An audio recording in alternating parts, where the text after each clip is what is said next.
Hello दोस्तों, स्वागत है आपका फिर से लेक्चर 4 में। जहां पास आज हम पढ़ेंगे क्वथनांक का उन्नयन के बारे में, यानी क्वथनांक का उन्नयन होता क्या है। ठीक है, इसको समझने के लिए हम सबसे पहले डायग्राम बनाते हैं, जिसमें हम क्या समझेंगे। जैसे कि मान लेते हैं कोई आपका विलयन है, ठीक है। इसे मान लेते पहले शुद्ध अवस्था में था इसका, केवल यहाँ पर विलायक था, ठीक है। तब इसका जो बॉइलिंग पॉइंट था, यानी कि इसको मैंने बोल दिया टी नॉट, ठीक है। फिर इसमें क्या किया बाद में, कोई जो आपके यहाँ पास विलायक है, ठीक है, इसमें कोई एक जो होता है विलेय पदार्थ डाला गया, ठीक है। विलेय पदार्थ है या अवाष्पशील है और वैद्युत अनअपघट्य है, यानी इसकी वाष्पें नहीं बनेंगी, ठीक है। पहले क्या था कि जो पूरे विलायक के अणु थे उनकी पूरी वाष्प बन रही थी, ठीक है। जिससे जो पूरी वाष्प बनेंगी तो इनका वाष्प दाब भी ज्यादा होगा। लेकिन वही दूसरे केस की बात की जाए, इसमें जब विलेय के कण डाले जाएंगे तो कहीं ना कहीं सतह का कुछ स्थान ही घेर लेंगे, ठीक है। तो जहां इसके पहले होता पूरे सरफेस से होता वाष्प बन रही थी, जिससे इसका वाष्प दाब भी ज्यादा आ रहा था। अब क्या होगा कि यहाँ पर कुछ विलेय के कण आ जाएंगे तो वाष्पें भी बहुत कम बनेंगी। बहुत कम का मतलब ये नहीं कि बिल्कुल कम, ये जितनी पहले बन रही थी उसकी अपेक्षा थोड़ा सा कम ही रहेंगी।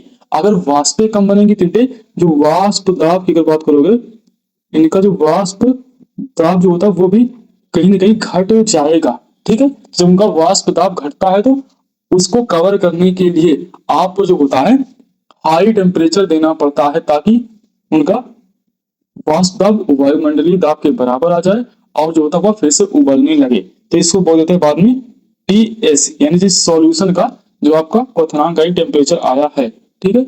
समझते हैं क्या कंडीशन है इसमें।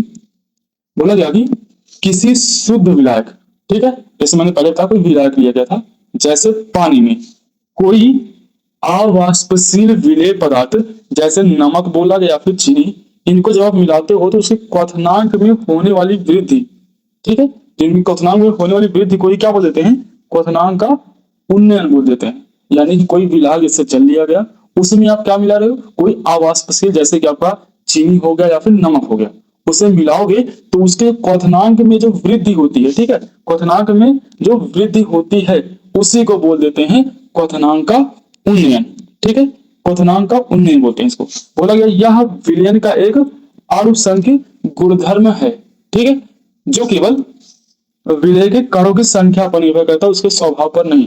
क्योंकि आनुषंगिक गुणधर्म क्या होते हैं, ऐसे चीजें जो विलयन की में उपस्थित विलेय के कणों पर निर्भर करती है, ना तो उसकी प्रकृति पर, ठीक है। ऐसी चीजें आनुषंगिक गुणधर्म के अंतर्गत आती हैं, जिनमें 4 चीजें थी, जिसमें हम पहले चीज पढ़ रहे हैं क्वथनांक का उन्नयन के बारे में, ठीक है। तो इसके बाद क्या पढ़ेंगे, सूत्र कैसे बनता है इसका। बोला गया मानते हैं कोई जो शुद्ध विलायक उसमें कुछ नहीं डाला गया था, उसका क्वथनांक था टीबी नॉट, और द विलयन का क्वथनांक टीबी, इसको एस लिख लोगे तो ज्यादा बेटर रहेगा। एस मतलब सॉल्यूशन यानी विलयन का क्वथनांक, ठीक है। तो क्वथनांक का उन्नयन क्या है, डेल्टा टीबी क्या आ जाएगा, क्योंकि डेल्टा टीबी एस मतलब सॉल्यूशन अब ज्यादा हो जा रहा है, नहीं डेल्टा टीबी बराबर आ जाएगा TB S minus TB naught. अंक का उन्नयन डेल्टा टीबी, और जो होता है मोललता में संबंध क्या होता है, ठीक है। तो इनमें संबंध क्या होता है कि क्वथनांक का उन्नयन जो होता है वो विलयन की मोललता के क्या होता है, समानुपाती, यानी कि डेल्टा टीबी द्वारा समानुपाती, इसके एम यानी कि मोललता के समानुपाती है, ठीक है। जब समानुपाती चिन्ह था कोई नियतांक आता है, इसको बोलते हैं केबी, ठीक है। डेल्टा टीबी बराबर केबी इंटू एम आ गया, ठीक है। उसके बाद यहाँ पास देखेंगे आप, यहाँ पर डेल्टा टीबी क्या है, डेल्टा टीबी क्वथनांक का उन्नयन है, केबी क्या है, मोलल उन्नयन स्थिरांक है। उसके बाद स्मॉल एम यानी कि मोललता दिया गया है, ठीक है। यहाँ पास दिखाया गया उसको। एक कंडीशन ऐसी होती है जब मान लेते हैं कोई ऐसा विलेय पदार्थ उपस्थित है जो विलायक में जाने पर या तो अपने आयनों में टूटता है या फिर उनके कंपाउंड पे जुड़ता है, ठीक है। आयन जुड़ के नया कंपाउंड या फिर आयनों में टूटेगा, तो इसमें क्या होता है, एक फैक्टर आता है, इसको वांट हाफ गुणांक बोलते हैं, वांट हाफ फैक्टर बोलते हैं। ये भी जुड़ जाता है डेल्टा टीबी बराबर आई बराबर केबी डॉट एम।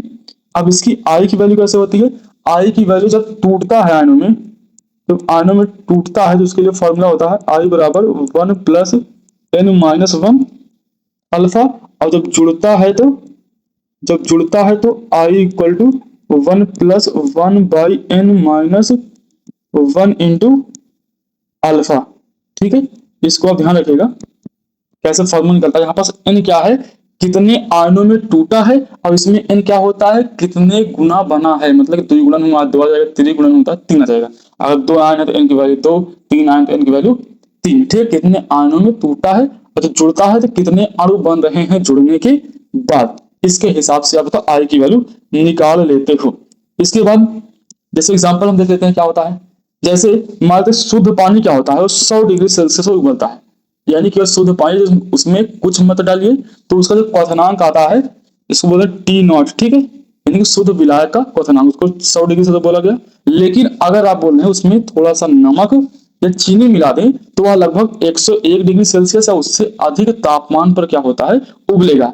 यही कारण है कि बोला जा रहा है खाना पकाते समय पानी में नमक डालने से पानी का तापमान बढ़ जाता है और खाना जल्दी है।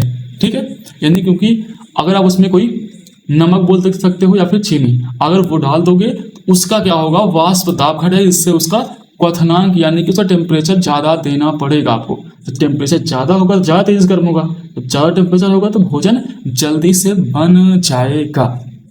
इसके बाद हम पढ़ते हैं मोलल उन्नयन स्थिरांक क्या होता है। ठीक है, तो इसे बोला गया है मोलल उन्नयन स्थिरांक में कि किसी विलायक के मोलल उन्नयन स्थिरांक केवी को निम्न प्रकार से परिभाषित करते हैं। जैसे बोला गया कि 1 किलोग्राम विलायक में, ठीक है, एक विलायक लेंगे जिसकी मात्रा कितनी होगी, 1 किलोग्राम होगी। ठीक है, 1 किलोग्राम विलायक में किसी अवाष्पशील वैद्युत अनअपघट्य के पदार्थ के 1 मोल घोलने पर उसमें जो क्वथनांक का उन्नयन विलायक का मोलल उन्नयन स्थिरांक यानी केवी कहलाता है। ये बोल क्या रहे हैं, जैसे आपने देखा इसके पहले कि जो डेल्टा टीबी आ रहा था वो केबी इंटू मोललता आ रहा था। ठीक है, मोललता के बराबर क्या केबी होता है, मोललता क्या लिखोगे आप, विलेय के मोल्स अपॉन किसका भार होता है, ए यानी कि विलायक का भार होता है। वही बोल रहे हैं कि अगर आप एक ऐसा विलयन तैयार करिए जिसमें इसकी मात्रा कितनी लेनी है आपको, 1 किग्रा लेनी है, और जो होता है एनबी कितने मोल्स लेना है, 1 मोल्स लेना है। तो 1 से कट जाएगा, बराबर आएगा नहीं, तो यहाँ पर जो डेल्टा टीबी आ जाएगा वही केबी के बराबर आ जाएगा।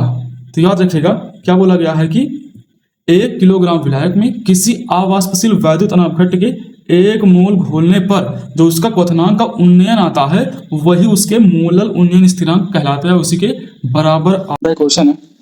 इस पर ध्यान दीजिएगा कि कोई एक कार्बनिक पदार्थ है, ठीक है, उस जलीय विलय में कितना उसके हैं 6 ग्राम, किसमें 100 ग्राम जल में उपस्थित है। यानी कोई कार्बनिक पदार्थ है जिसके 6 ग्राम 100 ग्राम जल में उपस्थित है और उस विलयन का जलीय कितना क्वथनांक है 100.51 डिग्री सेल्सियस। और तो पूछा गया है जो पदार्थ डाला गया यानी कार्बनिक पदार्थ जो है उसके अणुभार कैसे निकलेगा। ठीक है, तो यहाँ से आकर निकल जल होता है, जल का आपको पता है टी नॉट की वैल्यू कितनी होती है 100 डिग्री सेल्सियस होता है, यानी यहाँ से आप निकाल सकते हो डेल्टा टीबी की वैल्यू। ठीक है, डेल्टा टीबी कितना आ गया 0.51। ये फॉर्मूला रखोगे आप, डेल्टा टीबी बराबर केबी गुणे मोललता। ठीक है, तो यहाँ पर देखो डेल्टा टीबी और केबी क्या आ रहे हैं, दोनों बराबर है, कहीं ना कहीं ये आपस में कट जाएंगे। यानी जो उसकी मोललता आएगी वो आएगी 1। मोललता क्या होता है एन बी, यानी विलेय के मोल्स बटे विलायक का द्रव्यमान, वो भी किसमें केजी में लिखते हैं, बराबर 1। अब यहाँ पास एन बी रखा है, एन बी क्या कर सकते हो, तो यहाँ पास एन बी है, एन बी का मतलब है विलेय के मोल्स। ठीक है, विलेय के मोल्स को कैसे लिखोगे आप, विलेय के मोल्स बराबर क्या होगा, जिसका आपको मोल्स निकालना है, जैसे विलेय का निकालना है तो विलेय के भार बटे इसका अणु भार कितना होगा, विलेय का भार आपको 6 दिया गया है, अणु भार ही आपको निकालना है। तो इसमें रखोगे जब आप तो कितना हो जाएगा, इस फॉर्मूले में रखो, सिंपल सा है, इतना था ही बटे में कितना था उसका द्रव्यमान विलायक वाले, विलायक का था आपको जल का दिया गया यहाँ पास 100 दिया गया बटे 1000, क्यों आएगा ये बराबर 1 है। ठीक है ना, क्यों है क्योंकि इसको आपको जो ग्राम में दिया गया इसको केजी में चेंज करना पड़ेगा। 2 जीरो से 2 जीरो कट गया, अभी 1 जीरो 10 बचा इसमें, ये 10 आ जाएगा ऊपर और ये ऊपर चला जाएगा, यानी कि यहाँ पास उसका मॉलिक्यूलर वेट आ रहा है 6 गुणे 10 यानी कि 60 आ रहा है, जो यहाँ पास देखोगे आप हल करके लाया गया है। ठीक है, यहाँ पर देखो W कितना रखना है 6 रखना है, कैपिटल डब्ल्यू यानी कि जो विलायक का भार है कितना है, 100 ग्राम है। उसके बाद होता है इनको हल करोगे तो कहीं ना कहीं आपको एम स्मॉल एम की वैल्यू कितनी मिल जाएगी, आपको 60 मिल जाएगी। इसके बाद जो होता है एक क्वेश्चन है जो देखिए यूपी बोर्ड में आ चुका है क्वेश्चन, इसको कल करके जो होता है आप लोग आंसर क्या होगा आपको कमेंट करना है, ठीक है।